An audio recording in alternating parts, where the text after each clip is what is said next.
तो असम से लेकर महाराष्ट्र और बिहार, यूपी से लेकर उत्तराखंड तक जुलाई के महीने में शुरुआत में ही बारिश और बाढ़ से हाहाकार मचा हुआ है। देखिए, इस साल मानसून केरल में 30 मई को पहुंचा और 2 जुलाई तक देश के कई हिस्सों को कवर कर लिया। ऐसे में सवाल है कि क्या मानसून का रौद्र रूप अभी देखना बाकी है?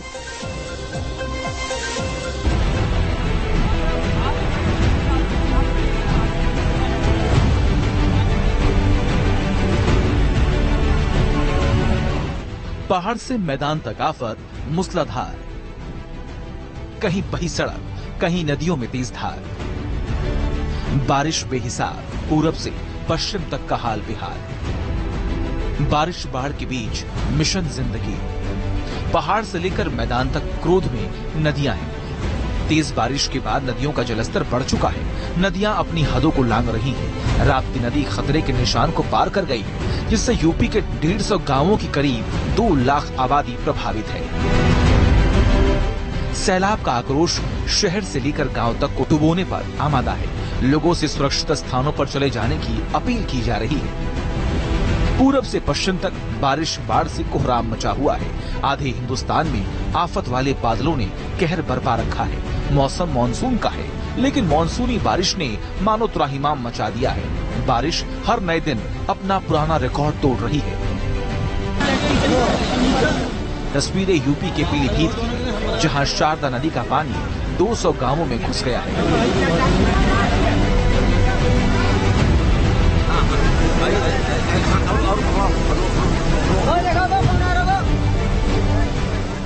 लोगों के घरों पर सैलाब का कब्जा है।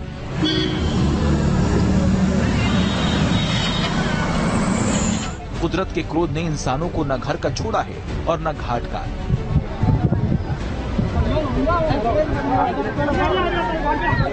सैलाब की इस विनाश लीला के बीच लोग अब पलायन करने पर मजबूर हैं।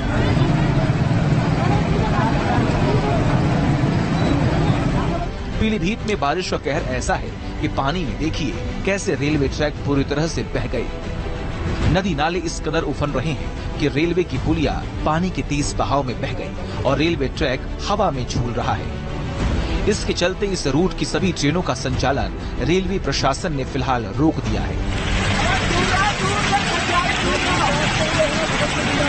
अब इस सड़क को देखिए, सैलाब के तेज बहाव में सड़क के बीच का हिस्सा पानी में पूरी तरह बह गया। सड़क की दोनों तरफ लोग खड़े हैं, लेकिन पानी का बहाव इतना तेज है कि इससे गुजरकर दूसरी ओर जाना जानलेवा हो सकता है। पीलीभीत में लगातार 24 घंटे से बारिश हो रही है, जिससे कई गांव टापू में तब्दील हो गए। दरअसल उत्तराखंड के नानक सागर डैम से देवहा नदी में पानी छोड़ने के बाद मंगलवार सुबह जब लोगों की नींद खुली तो पूरा इलाका पानी से लबालब हो चुका था, जिसकी वजह से पीलीभीत और आसपास के इलाकों में बाढ़ जैसे हालात पैदा हो गए। बाढ़ के ऐसे हालात के बीच जिंदगी बचाने की जंग भी जारी है। हालात देखते हुए एनडीआरएफ टीम ने मंगलवार सुबह से मोर्चा संभाल लिया। लोगों को सुरक्षित स्थानों पर पहुंचाने का काम शुरू हुआ। पूरनपुर के ट्रांस शारदा क्षेत्र में बाढ़ का सबसे ज्यादा प्रकोप है। यहाँ की खिरकिया बरगादिया क्षेत्र में कई लोग बाढ़ के पानी में फंस गए थे। यहाँ एनडीआरएफ की टीम भी लोगों का रेस्क्यू नहीं कर सकी थी। प्रशासन ने तब वायुसेना की मदद मांगी। मंगलवार सुबह वायुसेना ने क्षेत्र में पहुंचकर रेस्क्यू शुरू किया और बाढ़ में फंसे लोगों को एयरलिफ्ट कर बचाया गया। पीलीभीत में सड़कें समंदर बन गई हैं। अंडरपास पूरी तरह पानी से भर गया है।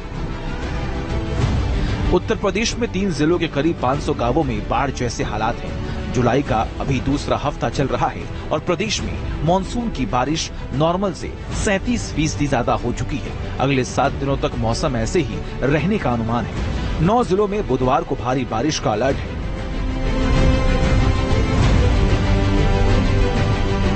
ये तस्वीरें उत्तराखंड के खटीमा की हैं। भारी बारिश के बाद देखिए कैसे पूरा का पूरा इलाका पानी के कब्जे में है। नजरें जहां तक जाती हैं, वहां तक सिर्फ पानी ही पानी नजर आता है। खेत खलियान सब डूब चुके हैं। हालात ऐसे हैं कि लोगों के घरों के एक मंजिल तक पानी का कब्जा हो चुका है। खटीमा में रविवार सुबह से सोमवार सुबह 8 बजे तक 278 मिलीमीटर बारिश हुई। इसके बाद तो बारिश की वजह से आई बाढ़ के कारण घरों में पानी घुस गया। इलाके के कई लोग पानी के बीच फंस गए।